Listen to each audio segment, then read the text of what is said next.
কে ডিম মাখা খাবো। তো এখানে মরিচটা লবণ দিয়ে ভেঙে নেওয়া হয়েছে। একে একে শসা কুচি, ধনিয়া পাতা কুচি,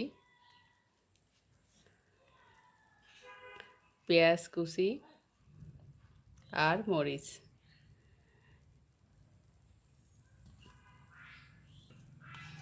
একটু টমেটোর সস আর মশলা রেডি। আর এটা হচ্ছে লেবুর রস।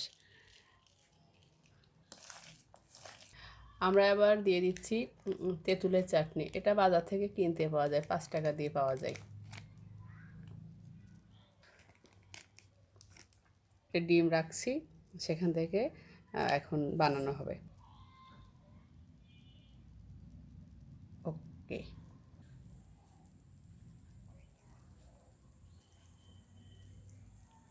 আমাদের ডিম মাখা রেডি।